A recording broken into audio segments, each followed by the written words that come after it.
Hello everyone, welcome to the orbit of the coding. So today I am going to explain what is difference between addMvc and addMvcCore. So in the ASP.NET Core, we in startup.cs file we are using a configure service method. So configure service method is used to register a service. So we have a two service, addMvcCore and addMvc. So what is the difference between them, right?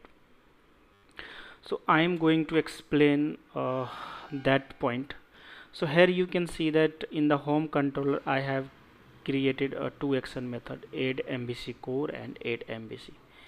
And currently in startup.cs page in configure service method I have a register addMvcCore project.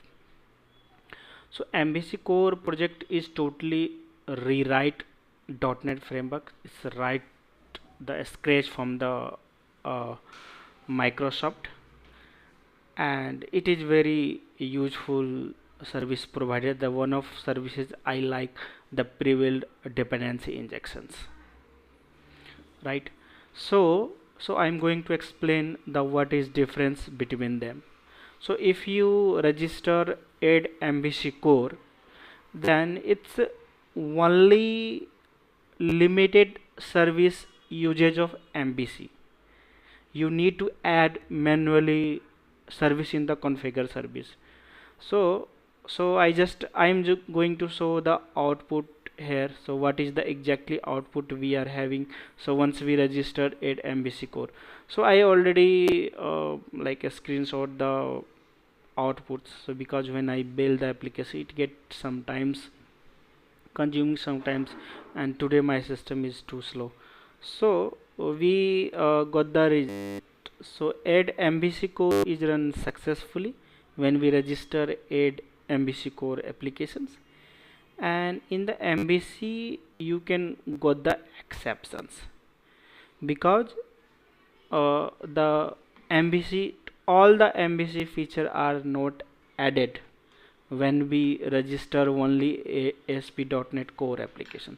Only limited features should be added, and if you want to add any feature then you need to register manually.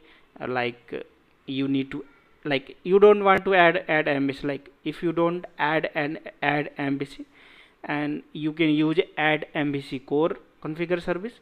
Then if I need to use in MVC like data annotations, then you need to add manually data annotation attributes. You need to add a JSON formatters to stringify that particular JSONs. So that are the dependency we have, right? So the conclusion is, if you use addMvcCore, then it's limited services we have as per the required. It's only MVC limited services, and if you use addMvc, register addMvc, then you can get all the service of the related to the MVC. So thank you guys, that's it as of now, and if you have any query please put in the comment box and I will definitely get back to you. So thank you, happy learning, have a nice day.